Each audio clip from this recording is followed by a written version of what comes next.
नमस्ते दोस्तों। हम सभी इस जीवन में अपनी अपनी रिस्पॉन्सिबिलिटीज़ को पूरा करते हैं, पर जीवन का एक क्रिएटिव साइड भी होता है। यानी कि आप जो भी कुछ करते हैं उसमें आप कुछ एक्स्ट्रा इनपुट्स डालते हैं या कुछ भी नया क्रिएट करते हैं। क्रिएटिविटी की क्या इम्पोर्टेंस है, आइए जानें। दोस्तों, इसे हम एक एग्ज़ाम्पल से समझते हैं। जैसे कि हम सभी कभी न कभी बाहर खाना खाने जाते ही हैं, तो हम वो ही जगह चूज़ करते हैं जिसका एम्बियंस थोड़ा-सा प्लेज़ेंट हो या वहाँ का खाना टेस्टी हो। ये तो फर्स्ट प्रेफ़रेंस होती ही है। साथ ही वहाँ पर हाइजीनिक हो सब कुछ। दोस्तों, खाने को किस तरह से प्रेज़ेंट किया जाता है या चीज़ों की गार्निशिंग कैसे की गई है, ये भी काफ़ी मैटर करता है। पर ये मैटर क्यों करता है? क्योंकि खाना खाने से पहले हम उसे अपनी आँखों से देखते हैं।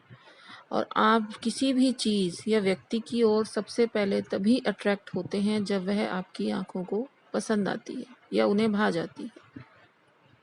और यही क्रिएटिविटी की वैल्यू है।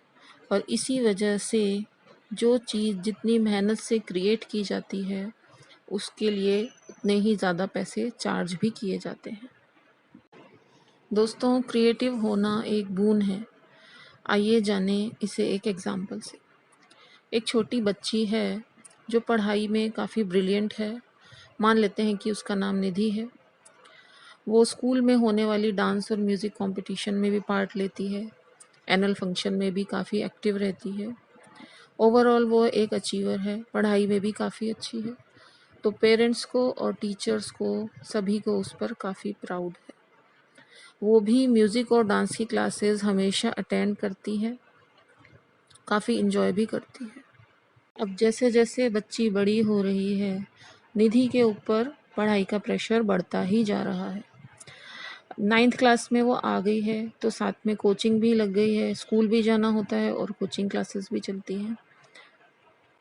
तो दोस्तों, उसके पास टाइम ही नहीं होता कि वो अदर एक्टिविटीज़ में पार्ट ले। धीरे-धीरे उसका म्यूज़िक और डांस में जो इंटरेस्ट था, उसके लिए उसके पास समय ही नहीं बचता। स्कूल और घर में भी सब लोग यही बातें करते हैं कि ये समय पढ़ाई के लिए बड़ा ही क्रूशियल है, और वो भी ये बातों को सही मानती है। तो म्यूचुअली उसकी फैमिली ने मिलकर ये डिसाइड किया कि हम थोड़े टाइम के लिए सिर्फ पढ़ाई पर ही फोकस करेंगे। धीरे धीरे निधि की क्रिएटिविटी पीछे छूटने लगी। वो भी मन मारकर सिर्फ पूरे दिन पढ़ाई ही करती और वो धीरे धीरे उदास रहने लगी। वो कुछ भी चीज़ को एंजॉय नहीं करती। जैसे कि उसका मन कुछ ढूंढता था, कुछ पाना चाहता था, पर वो इतनी भी बड़ी नहीं हुई थी कि जज कर पाती कि क्या मिसिंग था उसकी लाइफ में। दोस्तों, क्या आप जानते हैं कि अपने आप को जानने में, अपने आप को सेल्फ के साथ ट्यून इन करने के लिए, अलाइनमेंट में लाने के लिए क्रिएटिव होना एक थेरेपी की तरह काम करता है। जैसे कि कोई भी व्यक्ति अपने आप को बोलकर या लिखकर एक्सप्रेस करता है। मान लीजिए आपको कोई कुछ बोलने से रोक दिया जाता है या कुछ एक्सप्रेस ही नहीं करने दिया जाए, तो आप कितना सफोकेट, कितना सप्रेस फील करते हैं। क्या हम हेल्पलेस नहीं हो जाते अगर हमारे इमोशंस अंदर ही दबे रह जाएं? तो सिर्फ बोलने से ही हमें राहत क्यों मिलती है? क्योंकि इंसान के पास ही एक्सप्रेस करने का गुण है। दोस्तों, एक्सप्रेस करना या क्रिएटिव होना दोनों एक ही समान है। जैसे कि माने कि कोई व्यक्ति गाना गाता है, तो वो ना सिर्फ उस गाने को, उसके बोल को फील करता है, वो प्रेजेंट मोमेंट में भी रहता है। और प्रेजेंट मोमेंट में रहना ही एक तरह से मेडिटेशन है। तो जो भी पॉजिटिविटी हम मेडिटेशन के बाद फील करते हैं, वही एक क्रिएटिव व्यक्ति पेंटिंग, डांसिंग या कोई भी क्रिएटिव एक्सप्रेशन करने के बाद फील करता है। क्या आपने कभी गाना गाते समय या मान लीजिए सुनते समय ही, जब आप डीप इमोशंस को फील करते हैं, अपने पास्ट या फ्यूचर के बारे में चिंता की है या कोई नेगेटिव थॉट आता है हमें? बिल्कुल भी नहीं। दोस्तों, जब हम डांस करते हैं तो ना सिर्फ हमारी बॉडी मूव करती है, बल्कि ये हमारी सोल का एक डीप एक्सप्रेशन भी है, क्योंकि ये एक्सप्रेशन हमें नाउ में रहना, प्रेजेंट में रहना सिखाता है। दोस्तों, तो अब फिर से निधि की बात करते हैं।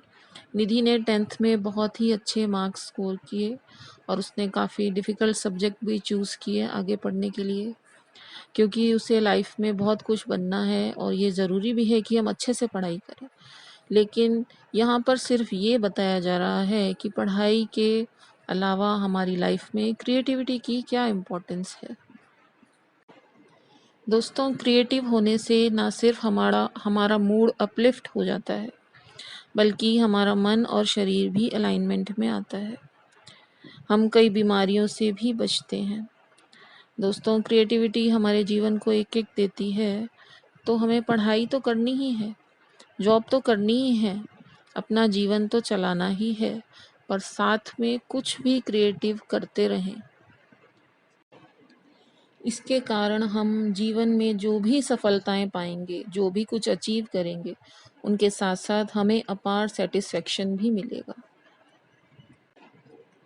तो दोस्तों, हम सभी को अपने जीवन में जो भी हम करियर चुनना चाहें, कैसी भी फाइनेंशियल अर्निंग हम करें, पर अगर हमें अपने मन को शांत सुकून से रखना है, तो कोई ना कोई क्रिएटिव एक्सप्रेशन हमें अपनाना ही चाहिए, ताकि जीवन में हम भी ब्लिसफुल होकर जी सकें।